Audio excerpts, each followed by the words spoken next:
MTV news Kannada ವಾಹಿನಿಗೆ ಸ್ವಾಗತ. ಸಂಕೇಶ್ವರ ನಗರದ ಗೊಂದಳಿ ಸಮಾಜದ ವತಿಯಿಂದ ಆಯೋಜನೆ ಮಾಡಲಾಗಿದ್ದ ತುಳಜ ಭವಾನಿ ಮೂರ್ತಿಯ ಪ್ರಾಣ ಪ್ರತಿಷ್ಠಾಪನಾ ಹಾಗೂ ದೇವಸ್ಥಾನದ ಕಳಸಾರೋಹಣ ಕಾರ್ಯಕ್ರಮ ನಿಡಸೋಶಿಯ ಪೂಜ್ಯ ಶಿವಲಿಂಗೇಶ್ವರ ಮಹಾಸ್ವಾಮೀಜಿ, ಸಂಕೇಶ್ವರ ಶಂಕರಾಚಾರ್ಯ ಮಠದ ಸಚ್ಚಿದಾನಂದ ಅಭಿನವ ವಿದ್ಯಾ ನರಸಿಂಹ ಭಾರತಿ ಸ್ವಾಮೀಜಿ, ನೂಲ ಗ್ರಾಮದ ಭಗವಾನಗಿರಿ ಮಹಾರಾಜರು ಹಾಗೂ ಕ್ಯಾರಗುಡ್ಡ ಮಠದ ಅಭಿನವ ಮಂಜುನಾಥ ಸ್ವಾಮೀಜಿ ಅವರ ಪವಿತ್ರ ಹಸ್ತದಿಂದ ನೆರವೇರಿದೆ.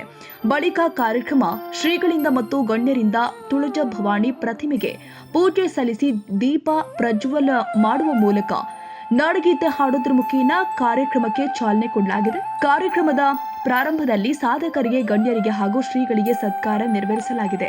ಇನ್ನು ಕಾರ್ಯಕ್ರಮದ ದಿವ್ಯ ಸಾನ್ನಿಧ್ಯ ಶಿವಲಿಂಗೇಶ್ವರ ಮಹಾಸ್ವಾಮೀಜಿ, ಸಚ್ಚಿದಾನಂದ ವಿದ್ಯಾ ನರಸಿಂಹ ಭಾರತಿ ಸ್ವಾಮೀಜಿ, ಭಗವಾನಗಿರಿ ಮಹಾರಾಜರು ಹಾಗೂ ಅಭಿನವ ಮಂಜುನಾಥ ಶ್ರೀಗಳು ವಹಿಸಿದರೆ, ಕಾರ್ಯಕ್ರಮದ ಅಧ್ಯಕ್ಷತೆ ಸಂಕೇಶ್ವರ ಪಟ್ಟಣದ ಹಿರಿಯರು, ಮಾರ್ಗದರ್ಶಕರು ಮತ್ತು ದಾನಸೂರ ವ್ಯಕ್ತಿಗಳು ಆದ ಅಪ್ಪ ಸಾಹೇಬ್ ಶಿರಕೋಳಿ ಅವರು ವಹಿಸಿದ್ರೆ, ಬಾಗಲಕೋಟೆಯ ಪದ್ಮಶ್ರೀ ಪ್ರಶಸ್ತಿ ಭಾಜನರು ಆದ ವೆಂಕಪ್ಪ ಅಂಬಾಜಿ ಸುಗತೇಕರ್ ಇವರು ಸತ್ಕಾರ ಮೂರ್ತಿಯಾಗಿ ವೇದಿಕೆ ಅಲಂಕರಿಸಿತು. ಉಳಿಸಿದ್ರು, ಅದರ ಜೊತೆಗೆ ಸಂಸ್ಕೃತಿಯನ್ನ ಉಳಿಸಿದ್ರು. ಮತ್ತೆ ಆ ಹಾಡನ್ನ ಅವ್ರು ಕೊಡ್ಲಿ ಬಿಡ್ಲಿ, ಅವ್ರ ಮನೆ ಮುಂದೆ ಹೋಗಿ ಮತ್ತೆ ಅದು ಬಾರಿಸ್ಕೊಂತ ಟ್ಯೂ ಟ್ಯೂ ಟ್ಯೂ ಟ್ಯೂ ಬಾರಿಸ್ಕೊಂತ ಹಾಡ್ತಿದ್ರು ಅವರೆಲ್ಲ. ಅದರಲ್ಲಿ ಸಂಸ್ಕೃತಿಯನ್ನ ಉಳಿಸ್ತಕ್ಕಂಥ ಕೆಲಸ ಕೊಡೋರು ಕೊಡ್ತಿದ್ರು, ಕೊಡದವ್ರಿಲ್ಲ, ಕೊಡ್ಲಿ ಬಿಡ್ಲಿ. ಆದರೆ ತಮ್ಮ ಕರ್ತವ್ಯ ದೇಶಕ್ಕೆ, ಸಮಾಜಕ್ಕೆ ಅರ್ಪಣೆ ಮಾಡುವಂತ ಕೆಲಸವನ್ನ ಗೊಂದಳಿ ಸಮಾಜ ಮೊದಲಿನಿಂದ ಮಾಡಿಕೊಂಡು ಬಂತಕ್ಕಂಥ ಒಂದು ಇತಿಹಾಸ ಅದ. ಹಂಗಾಗಿ ಸುಗದೇವರು ಬಹಳಷ್ಟು ಅದೆಲ್ಲ ಕೆಲಸ ಮಾಡಿದ್ದು ನೋಡಿ ಅವರಿಗೆ ಪದ್ಮಶ್ರೀ ಬರ್ತಕ್ಕಂಥ ಒಂದು ವ್ಯವಸ್ಥೆ ಬಂತು. ನೋಡಿ, ಎಲ್ಲಿ ಹುಡುಕ್ತಾರೋ ಏನೋ ಗೊತ್ತಾಗೋದಿಲ್ಲ. ಸುಮಾರು ನಾನೀಗ ಒಂದು 10-20 ವರ್ಷದಿಂದ ನೋಡ್ತಾ ಇದ್ದೇನೆ.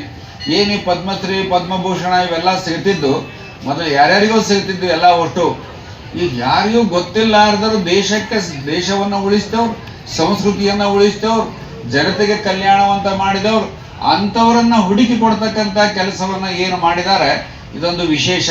ಈ ಕಾರ್ಯಕ್ರಮಕ್ಕೆ ಇಡೀ ಗೊಂದಳಿ ಸಮಾಜದ ಹಿರಿಯರು, ಯುವಕರು, ಮಹಿಳೆಯರು, ಊರಿನ ಗಣ್ಯಮಾನ್ಯರು ಮತ್ತು ಸಾರ್ವಜನಿಕರು ಅಪಾರ ಸಂಖ್ಯೆಯಲ್ಲಿ ಭಾಗಿಯಾಗಿದ್ರು. ತಾಜಾ ಸುದ್ದಿಗಾಗಿ ಎಂಟಿವಿ ನ್ಯೂಸ್ 24x7ಗೆ ಸಬ್ಸ್ಕ್ರೈಬ್ ಮಾಡಿ ಮತ್ತು ಬೆಲ್ ಐಕಾನ್ ಅನ್ನು ಒತ್ತಿ. ತಪ್ಪದೇ ಲಿಂಕ್ ಶೇರ್ ಮಾಡಿ.